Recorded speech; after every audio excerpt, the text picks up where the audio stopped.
मित्रांनो, यावर्षी 22 जानेवारी 2026 आहे तिलकुंद चतुर्थी, ज्याला विनायक चतुर्थी, तिलकुंद चतुर्थी, वरद चतुर्थी किंवा श्री गणेश जयंती या नावानेही ओळखलं जातं. ही शुक्ल पक्षातील गणेश चतुर्थी आहे, जी अमावस्येनंतर येते. मुख्यतः दक्षिण भारतात आणि महाराष्ट्राच्या काही भागांमध्ये ही भगवान गणेशाची चतुर्थी मानली जाते.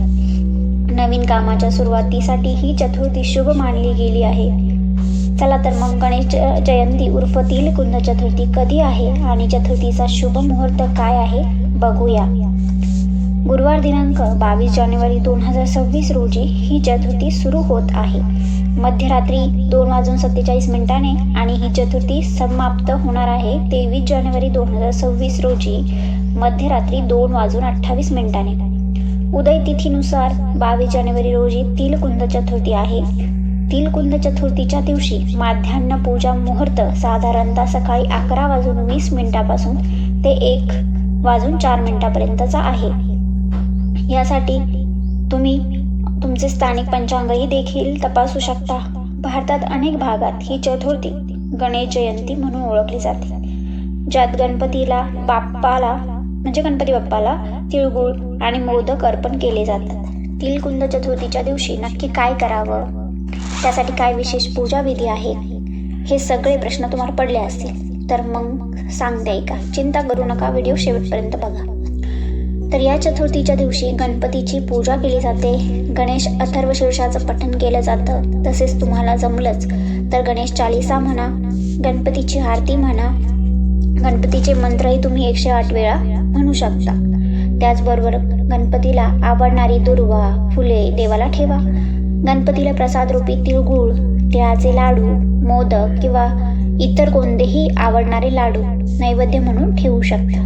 या दिवशी उपवासही केला जातो. नवीन काम सुरुवात करण्यासाठी हा दिवस अत्यंत शुभ मानला गेला आहे. या दिवशी विशेषतः तिळगुळ, काळे कपडे आणि गरजूंना अन्नदान करण्याची प्रथा आहे. ही माघ शुक्ल चतुर्थी असणार आहे, जिलाच विनायक चतुर्थीही म्हटलं जातं. विशेषतः महाराष्ट्रात कोकण आणि किनारी भागात हा गणपतीचा जन्मदिवस म्हणून साजरा केला जातो.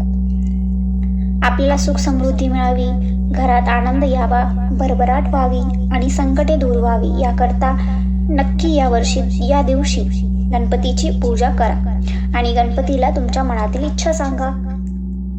या तिलकुंद चतुर्थीचं मुख्य वैशिष्ट्य म्हणजे या दिवशी तिळाचे पदार्थ खाल्ले जातात.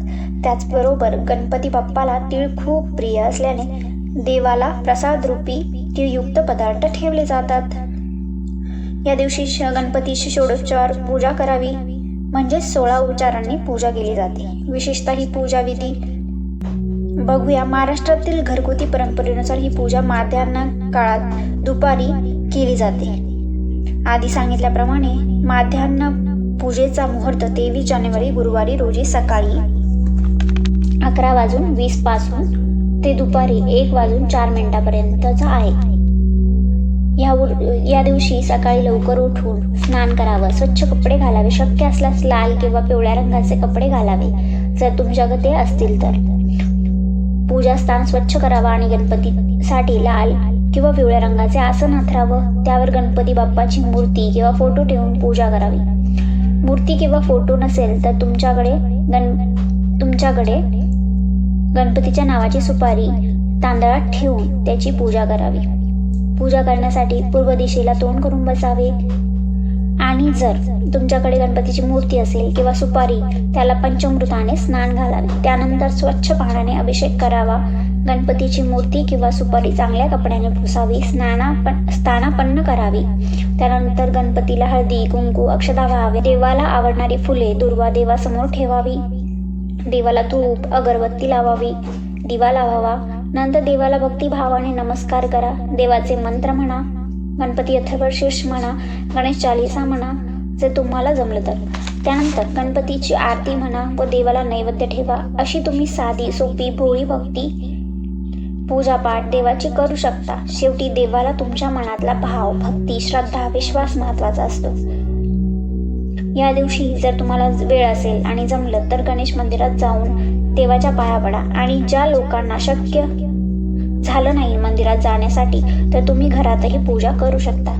असं म्हणतात की देव चराचरात आहे, सर्वत्र आहे, त्यामुळे मंदिरात दर्शनासाठी जाता आलं नाही म्हणून अजिबात टेन्शन घेऊ नका. मित्रांनो, कशी वाटली ही माहिती तुम्हाला कमेंटमध्ये नक्की सांगा आणि लाईक सबस्क्राईब नक्की करा. आणि शेवटी कमेंटमध्ये म्हणा गणपती बाप्पा मोरया.